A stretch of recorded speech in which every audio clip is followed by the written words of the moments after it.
job, okay, put it up.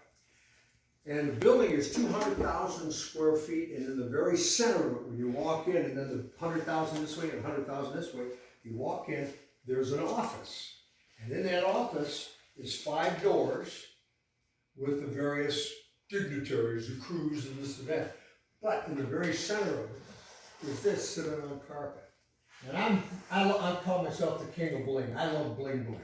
And you just, that's what snaps for me. That's a great I walked in, I saw this thing, and I went, I have never seen anything so absolutely blinged out. This is the smallest model they made in 1912. And they made 3 different models. The small engine, which is this one, which is like 3.5 liter, and then they went 4, and then I think 6 or something. Whoever bought this bought the cheapest one because it was the smallest engine. But he bought and had a body put on it because it just sold the chassis. He put the best body that you could possibly get. I mean, this is absolutely unbelievable. And all the accoutrements, everything that they put on is the best of the best. There is not any better. The headlights alone were like $10,000 just to repair them, to fix them up in that. And it was a 7-year restoration.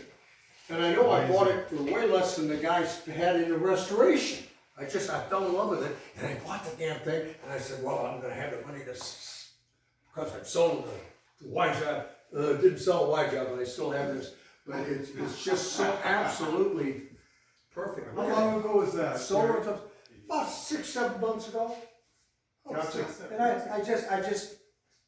I had never seen anything this good. I do car shows all the time.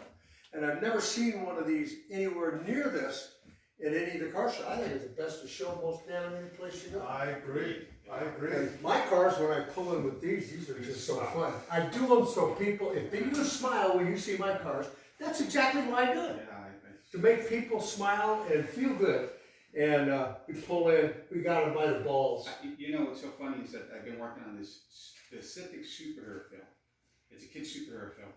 And it's like that thing would just go, oh man, fit right in there just to kind of show some of that nostalgic stuff, you know, although it's present day. Absolutely. So, yeah, it's amazing. Well, the movie started in 1979, so that period piece was difficult. It took us a year to get everything we needed from the 70s. Sure. And we got that shot, that's all done. And hopefully after summer we'll finish the rest of the movie. But beautiful. This is great. If we can get Manny, if you're good with it, if you don't mind, once we're done, maybe we can just get B-roll. Do anything you and want. just to be looking at the cars, that's it.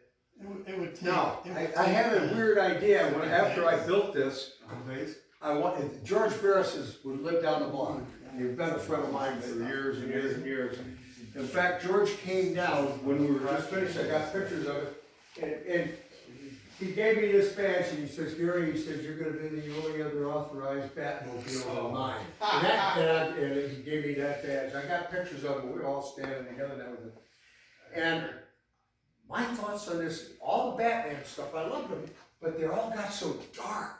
Everything was sinister. Yeah. And I'm thinking, here's the opening for a Batman movie that I would like to see.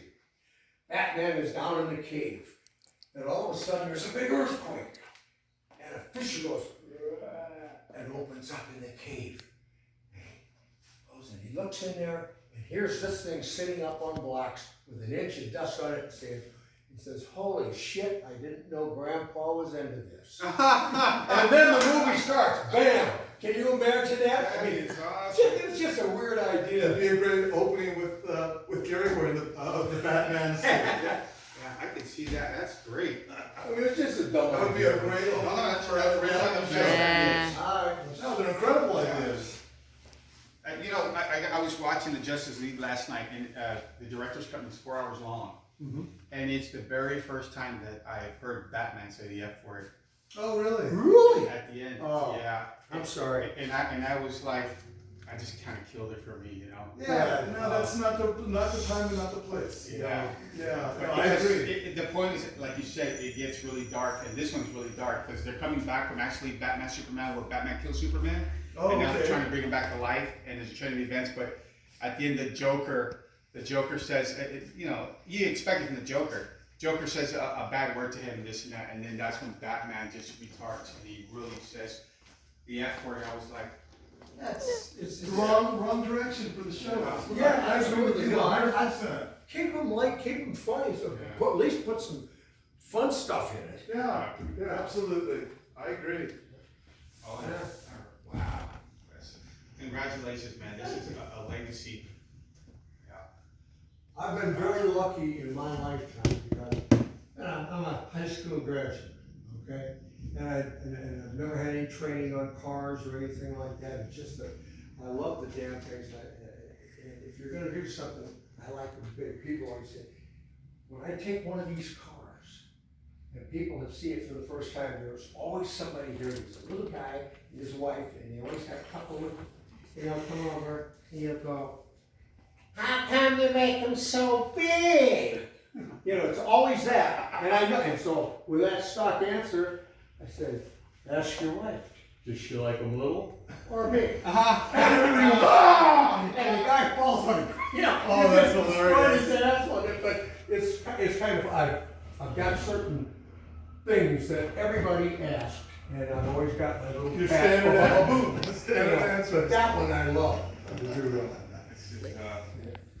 Is this